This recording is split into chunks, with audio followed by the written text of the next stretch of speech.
Good evening. It's Facebook Love number 102. I hope you're doing okay and looking forward to the holiday weekend. I can't think of a 4th of July that I have spent with less gathering or public spirit. It's going to feel very different, which is okay. This entire phase has been such a pensive time, and I'm happy to continue with it. I found a couple poems today that made me really think about the idea of valuing what we have. We celebrate Independence Day, and often it's just like, yay, it's a party. Let's blow off some fireworks and eat a lot of food and drink some beer and hang out with our friends and our family and maybe go to a parade and listen to some music. But people love to say freedom isn't free, but it's not just by fighting. It's not just by using force and firepower that we keep this republic. We keep this republic by being engaged citizens, by speaking with our representatives and our senators and our governors, and writing letters and sending emails and showing up at town halls and showing up in the street for marches to show what citizenship in action looks like. So one of these is a poem by Wendell, our farmer poet. He wrote it about his wife, but I think that it applies more broadly. And then I have been thinking about the fact that despite federal rules and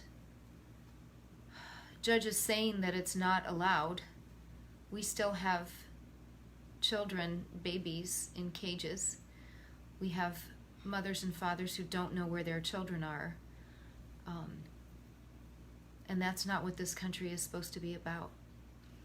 So I found the new Colossus by Lazarus, which is a really famous poem, but it's really worth hearing. So I'll start with the Wendell Berry. This one isn't very long. The wild rose, sometimes hidden from me in daily custom and in trust, so that I live by you unaware, as by the beating of my heart. Suddenly you flame in my sight, a wild rose blooming at the edge of thicket, grace and light where yesterday was only shade. And once again I am blessed, choosing again what I chose before. The Wild Rose by Wendell Berry. It made me think about the value of what we have and what freedom really means. It's not liberty to do as you damn well please. That's not really what it means. It's the idea of the commonwealth, of putting ourselves together for the common good. It's the idea of making free choices about how to be part of that. And that everybody has a voice in how we move forward. Because these days it sure feels like we're going backward. The other piece, the new Colossus, you may think you know it, or you may have never heard it. A poem by Lazarus. Not like the brazen giant of Greek fame, with conquering limbs astride from land to land, here at our sea-washed sunset gates shall stand a mighty woman with a torch, whose flame is the imprisoned lightning, and her name, Mother of Exiles. From her beacon hand glows worldwide welcome. Her mild eyes command the air-bridged harbor that twin cities frame. Keep, ancient lands, your storied pomp, cries she with silent lips. Give me your tired, your poor, your huddled masses yearning to breathe free, the wretched refuse of your teeming shore. Send these, the homeless, tempest-tossed, to me. I lift my lamp beside the golden door. The New Colossus by Lazarus.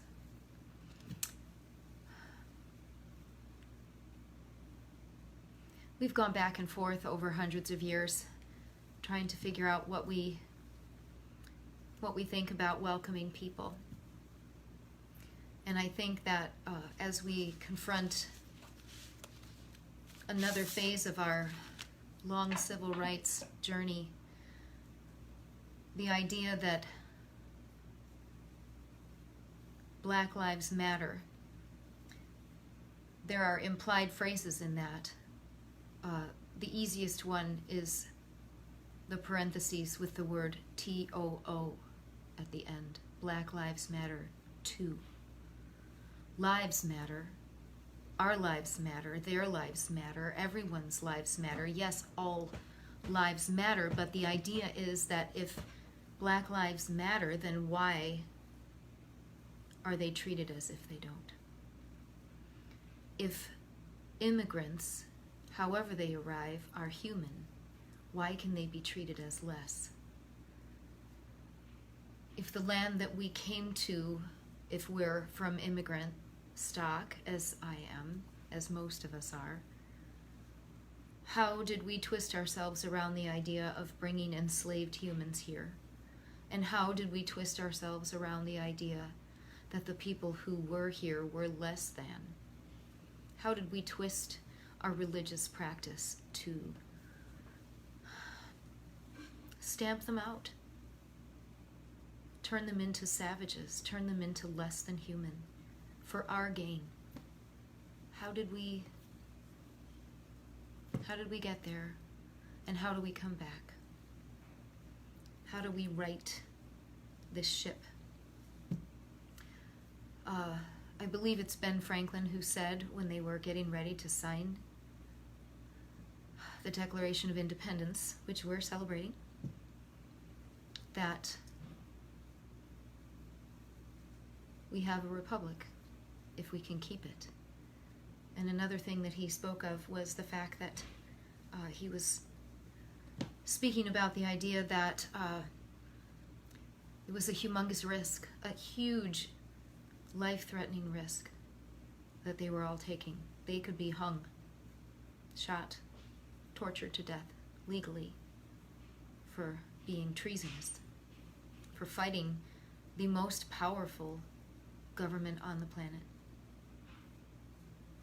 And he said we either hang together, meaning we work together for this commonwealth, or we hang separately, literally.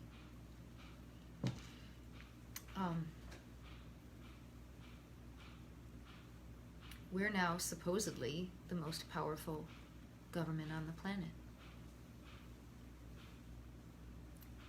I'm not proud. I don't feel proud. I'm ashamed of the way that our government is behaving, the federal government. I'm ashamed. This isn't the way people should be treated. A little preachy today. I'll probably take a day or two off here and there over the weekend. This is Facebook Love number 102, slightly preachier than normal, and I'll see you again.